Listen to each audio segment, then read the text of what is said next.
Welcome to Toffee TV. It is the Everton News Daily. David Moyes has held his press conference ahead of Monday night's game against Sunderland at the Stadium of Light. It seems just so far away, doesn't it? When we play on a Monday and he does a press conference on a Friday. But he's obviously spoken about the game and spoken about Sunderland. I don't think it was just their performance at Chelsea. I think their performance all season's been really, really good. I think a lot of people have been surprised by it. But they've got a great crowd behind them. You know, they've been really strong at home as well. But obviously winning at Chelsea for MD is a big result. Yeah. No, it's actually, you know, it's gone back a little bit because with the last recent years, I think there's been a lot of media talk about how the promoted sides, tend to go down. I think it sounds as if a lot of them have been listening to that and spent a lot of money, try to make sure that they give themselves every opportunity to stay up. So I think that Sunderland, Leeds, Burnley are all doing that at the moment. And over recent years, it's not been easy for the promoted teams to do that. But this year, they're having a right good go. Yeah, obviously Sunderland doing incredibly well this season so far. Fourth as we stand, may not be by the time the game is played, but regardless, they've done fantastically well. And it's going to be a very, very tough game. Obviously, Everton's form hasn't been great in the last few weeks. Simply, I mean, in many ways, that Everton just can't take their chances. And one goal all season from one of our strikers is one of the main reasons. And obviously, David Moyes was asked about the striker situation at the club. Of course, I will look to see if there's other options. If I think that I'm not getting what I want, then I'm going to look to see what else there is. I wouldn't, but we've got two people who are number nines and, are that way. Ellie, you mentioned, it gives you a less sort of focal point, gives you very little, changes how you may have to play and build different times if we do that. We've got one or two other people who could possibly come into that debate as well, but no, we won't bury our head in the sand. We're certainly thinking about it. Yeah, I mean, obviously we all know Beto started games, Barry started a couple of games. Come on, it just keeps on changing and changing. Obviously, could it change with someone like Njai going up front or somebody else, whoever that other person is? Could Maitland Roll become the new Fellaini? Who knows? But either they start putting the ball in the back of the net or a change is needed imminently if Everton are going to go up the table. Because without someone putting the ball in the back of the net regularly, which Sunderland do have, then it's going to be very difficult for Everton this season to achieve what they want to achieve. Or it makes it more difficult anyway.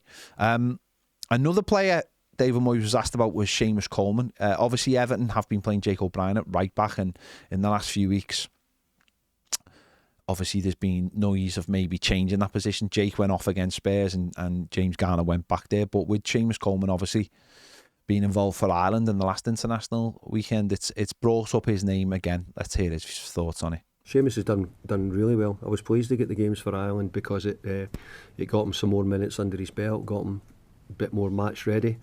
So, yeah, he's never been out my thinking. But in the main, the form of Big Jake's been very good. We've not really had any reason to do it. It gives us a lot of other things, gives us a little bit more stature.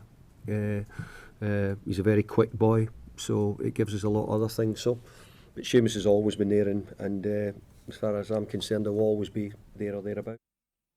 Yeah, there you go. Obviously, right back is another area. Obviously, I've been quite critical of the right back situation since the summer, not bringing somebody in to play there. Always blows my mind that the first player we tried to sign was Kenny Tete, and then there was reports on deadline day there was no one available. I mean, there's the bit in between that we could have maybe got a right back in, and certainly with Nathan Patterson's situation, he's still out injured. David Moyes referenced that in the press conference that he's out injured. He's had a small operation on a hernia, which seems to have been bothering him since towards the end of the pre-season. But he isn't the answer anyway, because it's clear that David Moyes doesn't want Nathan Patterson in there.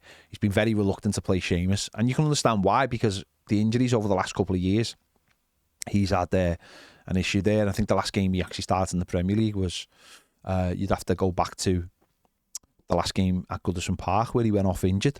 So he's got to prove that he can be fit. Maybe what the manager might do is leave these 2 games, see if he goes away with Ireland again, see if he plays more game time and think, yeah, maybe he is ready to play now. But that's still not a lot of football for Seamus Coleman. But I do believe that right-back situations needs to be sorted in the short term and very much in the long term. So it's very much on the club now to start looking at players, whether it be January permanently or on loan. Everton really have to start looking at that position. The fixture changes for the festive period have been announced, and I've just all ages cheer at once. Fixture changes for Everton are we will be playing Nottingham Forest. So I give them the full title there, full respect to Nottingham Forest there. On the 30th of December, that is a 7:30 kickoff.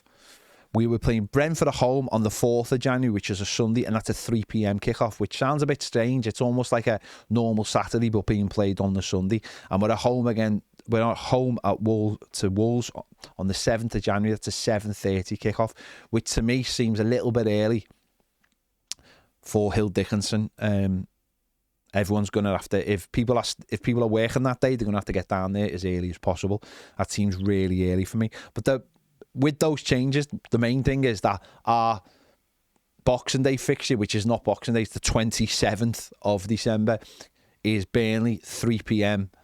away from home. So there will be no traditional Boxing Day game, which Boxing Day falls on a Friday. So there's only one game, and it's an 8 p.m. kickoff. So Everton will play 3 o'clock on the 27th against Burnley. I'm sure that will disappoint a lot of our fans who love that Boxing Day game. I'm sure it will. A lot of the traditionalists or just general football fans will be really disappointed with that, because it doesn't really matter what day it falls on. It's always been on Boxing Day. So it's going to really upset a lot of football fans across the country. That's just the way it is. That's football, that's television. They've been paying the bills for quite a long time. I think something like Sky have got something like 200 games over the festive period. I'm sure that's not just the Premier League, that will be in the EFL as well, and Scotland. There'll be football on, I imagine, every single day over Christmas.